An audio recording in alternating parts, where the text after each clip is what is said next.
სახელითა მამისათა და ძისათა და სულისაცმინისათა. ამინ. ჩვენთან არის ღმერთი. დიდება და მადლობა ღმერთს დღევანდელი და თითოეული წირვისათვის. ღმერთმა მოგვანიჭოს ჩვენ ძალა, რომ მიცვალებულთათვისაც ვიზრუნოთ და რაც მათთვის წესი და რიგია ის შევასრულოთ, მათ სანუგეშოთ და ჩვენთვისაც ვიფიქროთ, რომ ჩვენ წუთის სოფელში დროებით ვართ. ადამიანის სული უკვდავია და ზოგადად ადამიანს ძალიან უჭირს იმაზე ფიქრი, რომ უნდა ეს ჩვენი ერთდროს გარდაიცვალოს და იქნება დრო, როდესაც ჩვენ არ ვიქნებით ამ წუთის სოფელში. და ეს არადა ყველა მიცის, რომ ეს რეალურია. მაგრამ მაინც რაღაცნაირად ადამიანი ამაზე ვერ ფიქრობს, რომ უჩვენოთაც შეიძლება, რომ ეს ცხოვრება გაგრძელდეს ამ წუთის სოფელში. მაგრამ თავარი ის არის, რომ ჩვენ კი არ ვკვდებით, არამედ გარდავიცვლებით. აი დღევანდელ საკითხავში ჩვენ ნახეთ, როგორ ეწერა, რომ ზოგი გამოვა მარადიული სიხარულისათვის და ზოგი გამოვა მარადიული მწუხარებისათვის. აი ეს არის ყველაზე მთავარი. იქაც იქნება სიცოცხლე, იქაც სული უკვდავია, მაგრამ ესე იგი, ან სასუფეველში, ან ჯოჯოხეთში. აი ეს არის და ახლა მარადიულობა თუ სასიხარულოა, იქ სადაც სიხარულია და არ არის ტკივილი, არ არის მწუხარება, ანუ სასუფეველში. მარადიულობა ჯოჯოხეთში ნამდვილად არ არის კარგი, ესე იგი, ანუ თავისთავად ის, რომ ადამიანი უკვდავია, ადამიანის სული უკვდავია. ეს უკვე არ ნიშნავს იმას, რომ ესე იგი მარადიული სიხარული ელოდება. ადამიანი ცოტა თვითონაც უნდა გაინძრეს და იმ რწმენის შესაბამისად იცხოვროს, რაც უფალმა ჩვენ მოგცა. ყველა ადამიანი თავისი რწმენის შესაბამისად ცხოვრობს. ზოგჯერ ჩვენ ვამბობთ, რომ რაღაცა გვწამს, მაგრამ არ ვაკეთებთ ისე, რაც გვწამს და ჩვენი რწმენა ქმედების გარეშე არაფერი არ არის.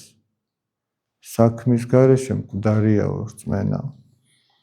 და აი ახლა თუ ადამიანს თავისი მიცვალებული უყვარს და თუ სწამს, რომ მისი ლოცა მიცვალებულთათვის იქნება ნუგეში, მაშინ არ მოაკლებდა ლოცას. რომ იცოდეს, რომ მის სახელზე გაკეთებული მოწყალება ნუგეში იქნება. აი იგივე ხო არის ხოლმე, რომ ადამიანები საკურთხი მიაქვთ ტაძარში თუ გაჭირებულს მიუტანენ თუ რაღაცა წამალს მიუტანენ მიცვალებულის სახელზე. ეს იციან, რომ მისთვის იქნება ნუგეში. და თვითონ ადამიანიც გრძნობს ხოლმე ამას, რომ აი ვიღაცისთვის რომ მიცვალებულის სახელზე გააკეთებს ამას, თვითონ გრძნობს აი ამ ნუგეს და თავისთავად ცხადია მიცვალებულთათვის არის ნუგეში და გარდა ამისა წირვაში მოხსენიება, პირად ლოცაში მოხსენიება ძალიან მნიშვნელოვანია და აი ეს არ უნდა მოაკლოს ადამიანს. მიცვალებულები ჩვენი იმედი აქვთ, ესე იგი ღვთის იმედი თავისთავად ცხადია პირველ რიგში, მაგრამ აქ დარჩენილი ადამიანების იმედი აქვთ. ესე იგი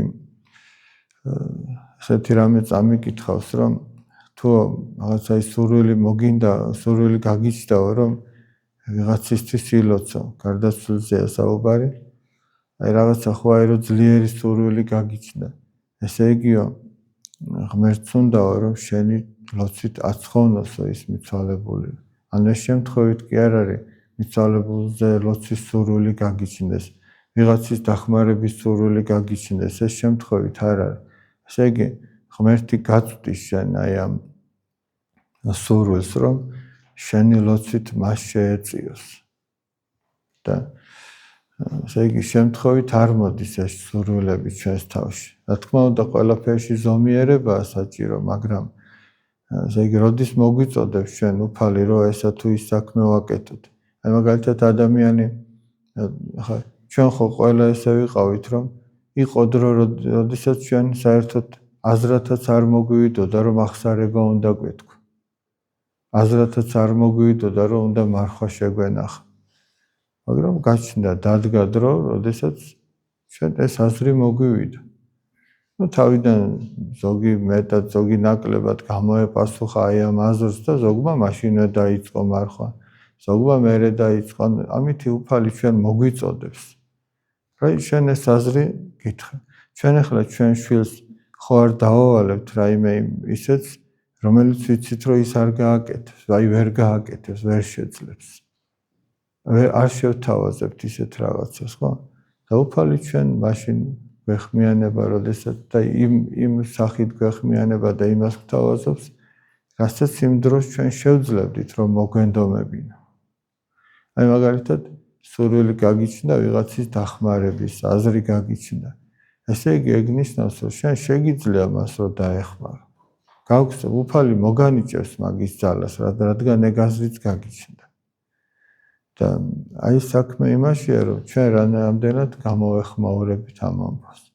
თუ ადამიანი ერთხელ გადადებს, ორჯერ გადადებს, შეიძლება აღარ მიეცეს მაგის შესაძლებლობა. როგორ არის ნათქვამი? ძველახმაში რომ გაჭირებულსო ნუეტყვიო, რომ წადიო და ხვალ მოგცემო, თუ მისაცემელი თან გაქვსო. რადგან არ იციო, რას დაბადებს ხვალინდელი დღეო. არ იცი, რას დაბადებს ან შენთვის, ან მისთვის. იმიტომ რომ თუ გაქვს დღეს და თან გთხოვს ვიღაც და იციო დახმარება უნდა. შეეძლია რამდენადაც შეგიძლია და ნუ გადადებ ხვალისთვის სიკეთის გაკეთებას. ნუ გადადებ ხვალისთვის აღსარების თქმას, თუ დღეს გაქვს ამის შესაძლებლობა. მაგრამ გადადე ის, რომ ვიღაცის აი შური გინდა რომ იძიო, ვიღაცას გინდა რომ სამაგიერო გადაუხადო, ვიღაცას გინდა უსაყვედურო, აი ეს გადადე. ერთხელ გადადე, ორჯერ, 100-ჯერ, საერთოდაც გადადე. თუ ეს შესაძლებელია. ყოველ შემთხვევაში იქამდე მაინც გადადე, სანამ გაღიზიანებული ხარ. და როცა შეძლებ რომ 7 თუ 9 ის იმდენად აღარ დააშავებს.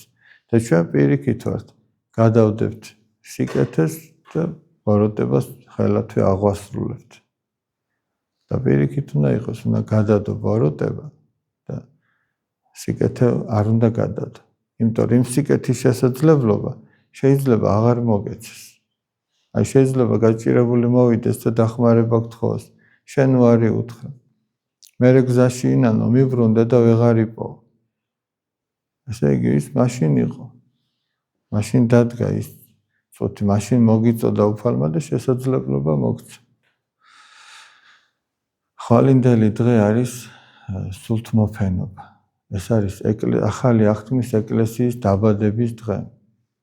ახალი აღთქმის ეკლესიის. ჩვენ ყველანი ეკლესიის ნაწილი ვართ, ეკლესიის შვილები ვართ.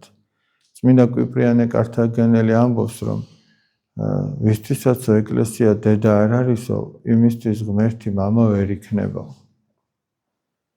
და ჩვენ უნდა ვიყოთ ნამდვილი შვილები, ეკლესიური ცხოვრების წესი თვითონ ჩვენთაგანს უნდა ჰქონდეს, ესე იგი ეს უნდა იყოს ჩვენი ამოსავალი წერტილი, რომ ღვთის სიტყვის მიხედვით მოაწყოს ადამიანმა თავისი ცხოვრება. და ჩვენ ვართ იმ ეკლესიის ნაწილი და წევრი, რომელიც აი სწორედ პირველ საუკუნეში დააფუძნა უფალმა, რომელსაც აი ესეთი ფესვები აქვს. და რომლის სწავლებაც ჩვენამდე უამრავმა წმინდა მამამ მოიტანა. ზოგმა სისხლით, ზოგმა ოფლით, ზოგმა ძალიან დიდი ძალისხმევით, სულიერი თუ ინტელექტუალური განათლებით და ძალიან დიდი შრომით არის ჩვენამდე მოტანილი და ეკლესია მარტო ჩვენ კი არ ვართ, ვინც დღეს ვართ, ან ვინც მხოლოდ აი ამ სამრევლოში ვართ, არამედ ყველა სადაც კი მართლმადიდებლური ტაძარი არსებობს, არა მარტო დღეს, ესე იგი, არამედ აი მთელი ამ 20-21 საუკუნის განმავლობაში. ჩვენ ვართ აი ამ ერთიანი კრებულის ნაწილი. და ჩვენ შემდგომაც, ვინც ჯერ არ დაბადებულა, ისინიც აი ამ ერთიანი ნაწილი, ეკლესიის ნაწილი არიან, გარდაცვლილების და ცოცხლების. ხორციელად ცოცხალი და ხორციელად გარდაცვლილი და საერთო ჯამში ყველანი ერთნი ვართ ღვთის წინაშე. ეს ჩვენი ადამიანური კატეგორიებია, წარსული აწმყო და მომავალი. და ღვთის წინაშე კიდევ არის მარადისობა, მარადიულობა. იქ არ არის ესე დრო. იქ ერთია წარსული აწმყო და მომავალი.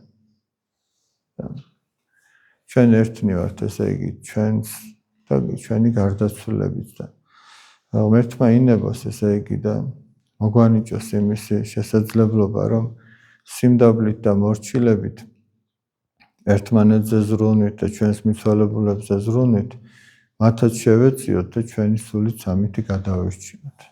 ერთმა დალოცული და გახარებულები გამოვიდეთ.